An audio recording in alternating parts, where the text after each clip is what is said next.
ಇದು 35 ವರ್ಷದ ಬಳಿಕ ಬಾಂಗ್ಲಾದೇಶಕ್ಕೆ ಮೊದಲ ಪುರುಷ ಪ್ರಧಾನಮಂತ್ರಿ. ಒಂದಷ್ಟು ದಾಖಲೆಗಳು ಬ್ರೇಕ್ ಆಗಿದೆ. ಅದಕ್ಕೆ ಸಂಬಂಧಪಟ್ಟಂತೆ ಡೀಟೇಲ್ಸ್ ಇದೆ, ಕ್ವಿಕ್ ಆಗಿ ನೋಡ್ಬಿಡೋಣ. ಸಂಸತ್ ಚುನಾವಣೆಯಲ್ಲಿ ಖಲೀದಾ ಜಿಯಾ ಪಕ್ಷಕ್ಕೆ ಭರ್ಜರಿ ಜಯಭೇರ ಸಿಕ್ಕಿರುವಂಥದ್ದು. ಬಾಂಗ್ಲಾದ ಇತಿಹಾಸಕ್ಕೆ ಹೊಸ ತಾರೀಖ್. ಖಲೀದಾ ಪುತ್ರನೇ ನಾಯಕ್. ಶೇಖ್ ಹಸೀನಾ ಪದಚ್ಯುತಿಯಾದ 1.5 ವರ್ಷದ ಬಳಿಕ ಬಾಂಗ್ಲಾದೇಶದಲ್ಲಿ ನಡೆದಂಥ ಸಂಸತ್ ಚುನಾವಣೆಯ ಫಲಿತಾಂಶ ಶುಕ್ರವಾರ ಪ್ರಕಟಗೊಂಡಿದೆ. ನಿರೀಕ್ಷೆಯಂತೆಯೇ ಮಾಜಿ ಪ್ರಧಾನಿ ದಿವಂಗತ ಖಲೀದಾ ಜಿಯಾ ಅವರ ಬಾಂಗ್ಲಾದೇಶ್ ನ್ಯಾಷನಲಿಸ್ಟ್ ಪಕ್ಷ BNP ಅಭೂತಪೂರ್ವ ಗೆಲುವು ಸಾಧಿಸಿ 2 ದಶಕಗಳ ಬಳಿಕ ಅಧಿಕಾರದ ಗದ್ದೆಗೆ ಏರುವುದಕ್ಕೆ ಸಜ್ಜಾಗಿದೆ. ಖಲೀದಾ ಅವರ ಪುತ್ರ ತಾರಿಕ್ ರೆಹಮಾನ್ ಪ್ರಧಾನಿ ಹುದ್ದೆ ಅಲಂಕರಿಸಿರುವುದು ಖಚಿತವಾಗ್ತಾ ಇದೆ.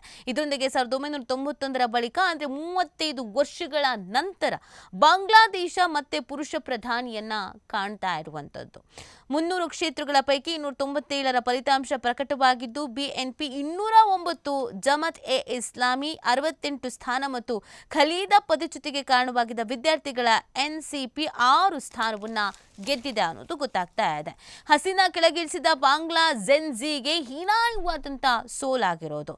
ಶೇಖ್ ಹಸೀನಾ ವಿರುದ್ಧ ದೇಶದಾದ್ಯಂತ ಹೋರಾಟ ಸಂಘಟಿಸಿ ಅವರ ಪದಚ್ಯುತಿಗೆ ಕಾರಣರಾದಂಥ ಹಾಗೂ ಅವರು ದೇಶ ತೊರೆಯುವಂತೆ ಮಾಡಿದ ಜೆನ್ಜಿ ಹೋರಾಟಗಾರರು ಬಾಂಗ್ಲಾದೇಶದ ಚುನಾವಣೆಯಲ್ಲಿ ಹೀನಾಯ ಸೋಲನ್ನು ಕಂಡಿದ್ದಾರೆ. ಒಟ್ಟು 30 ಸ್ಥಾನಗಳಲ್ಲಿ ಚುನಾವಣೆಗೆ ಸ್ಪರ್ಧಿಸಿದ ಜೆನ್ಜಿ ಹೋರಾಟಗಾರರು 6 ಸ್ಥಾನ ಮಾತ್ರ ಗೆಲುವನ್ನು ಕಂಡಿರುವಂಥದ್ದು.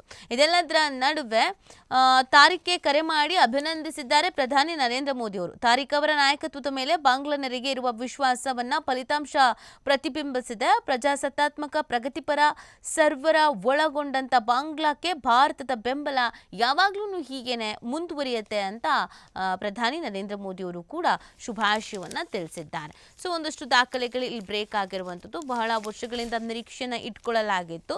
ಸೊ ಈಗ ಇಲ್ಲಿ ಹಸೀನಾ ಸರ್ಕಾರ ಉರುಳಿಸಿರುವಂಥ ಜೆನ್ಸಿಗೆ ಹೀನಾಯ ಸೋಲಾಗಿರೋದಕ್ಕೆ ಹಲವು ಕಾರಣಗಳು ಕೂಡ ಇದೆ ಅನ್ನೋದನ್ನು ಹೇಳಲಾಗ್ತಾ ಇದೆ.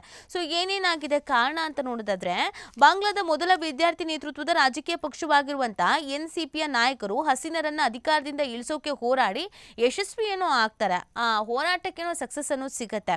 ಅದೇ ಪಕ್ಷ ರಚನೆಯಾದ ಬಳಿಕ ಈ ಒಗ್ಗಟ್ಟು ಅವರಲ್ಲಿ ಉಳ್ಕೊಳ್ಳಲ್ಲ. ಒಟ್ಟಾಗಿರಬೇಕು, ನಾವು ಒಟ್ಟಿಗೆ ಪ್ಲಾನ್ ಮಾಡ್ಕೋಬೇಕು, ಸೊ ಸ್ಟ್ರಾಟಜಿಗಳನ್ನು ಮಾಡಬೇಕು, ಅದು ಅವರಲ್ಲಿ ಇರಲಿಲ್ಲ. ಪಕ್ಷ ರಚನೆಯಾದ ಬಳಿಕ ಒಗ್ಗಟ್ಟು ಇಲ್ಲದ ಕಾರಣ ಹಲವು ವರ್ಷಗಳಿಂದ ಬೇರೂರಿರುವಂಥ BNP ಯಂತಹ ದೈತ್ಯ ಪಕ್ಷಗಳ ಎದುರು ನಿಲ್ಲೋದಕ್ಕೆ ಈ ಪಕ್ಷಕ್ಕೆ ಶಕ್ತಿ ಸಾಕಾಗಲಿಲ್ಲ. ಸೊ ಯುವಕರು ಹೆಚ್ಚಿನ ಸಂಖ್ಯೆಯಲ್ಲಿ BNPಯ ಕಡೆ ಒಲವು ತೋರಿದ್ದು ಯುವಕರೇ ಕಟ್ಟಿದ್ದ ಪಕ್ಷಕ್ಕೆ ಇದು ದೊಡ್ಡ ಪೆಟ್ಟನ್ನು ಬಿದ್ದಿತ್ತು. ಜೆನ್ಜಿ ಅಂತಂದರೆ ಈಗಿನ ಜನರೇಷನ್, ಈಗಿನ ಯೂತ್ಸು. ಸೊ ಇನ್ನು ಇದೆಲ್ಲವೂ ಕೂಡ ಈ ಸೋಲಿಗೆ ಕಾರಣವಾಯಿತು. ಇನ್ನು ಬಾಂಗ್ಲಾ ಜನರಿಂದ ಡಬಲ್ ಮತದಾನ ಅಂತೆ.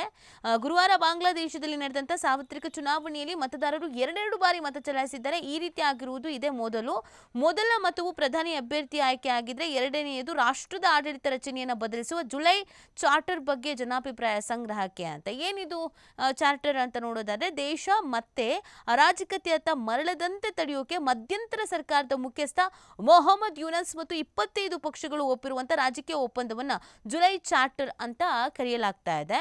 ಇದು 2 ಬಾರಿ ಪ್ರಧಾನಿ ಆದವರು ಮತ್ತೆ ಆ ಹುದ್ದೆಗೆ ಇರುವಂತಿಲ್ಲ.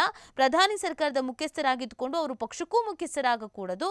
ವಿಪಕ್ಷ ಮತ್ತು ಸಂಸತ್ತಿನ ಒಪ್ಪಿಗೆ ಇಲ್ಲದೆ ದೇಶದಲ್ಲಿ ತುರ್ತು ಸ್ಥಿತಿ ಹೇರಬಾರದು ಎಂಬ ಇತ್ಯಾದಿ ನಿಯಮಗಳನ್ನು ಇದು ಒಳಗೊಂಡಿದೆ.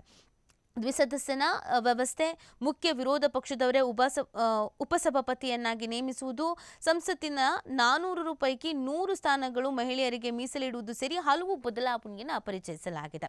ಹಿಂದೂ ಸಂಖ್ಯೆ ಹೆಚ್ಚಿರುವ ಪಶ್ಚಿಮ ಬಂಗಾಳ ಗಡಿ ಪ್ರದೇಶಗಳು ಜಮಾತ್ ಇಸ್ಲಾಂ ತೆಕ್ಕೆಗೆ ಓರ್ವ ಹಿಂದೂಗೆ ಜಯ. ಢಾಕಾ, ಇದು ಹಿಂದೂ ದೌರ್ಜನ್ಯ ವಿಪರೀತವಾಗಿರುವಂಥ ಬಾಂಗ್ಲಾದಲ್ಲಿ BNPಯಿಂದ ಕಣಕ್ಕಿಳಿದಿದ್ದ ಹಿಂದೂ ಅಭ್ಯರ್ಥಿ ಗಾಯೇಶ್ವರ ಚಂದ್ರ ರಾಯ್ ಅವರು ಜಯಗಳಿಸಿದ್ದಾರೆ ಅನ್ನೋದು ಗೊತ್ತಾಗ್ತಾ ಇದೆ. ಇನ್ನು 7 ಮಹಿಳೆಯರು ಇದರಲ್ಲಿ ವಿಜಯಗೊಂಡಿರುವಂಥದ್ದು. ಬಾಂಗ್ಲಾದಲ್ಲಿ 7 ಮಹಿಳಾ ಅಭ್ಯರ್ಥಿಗಳು ವಿಜಯರಾಗಿದ್ದು 6 BNPಗೆ ಇನ್ನಿಬ್ಬರು ಸ್ವತಂತ್ರ ಅಭ್ಯರ್ಥಿಯಾಗಿ ಆಯ್ಕೆಯಾಗಿದ್ದಾರೆ. ಇನ್ನು ಭಾರತದಲ್ಲಿ ಸ್ಫೋಟ ನಡೆಸಿದ್ದವನಿಗೆ ಗೆಲುವು ಸಿಕ್ಕಿರುವಂಥದ್ದು.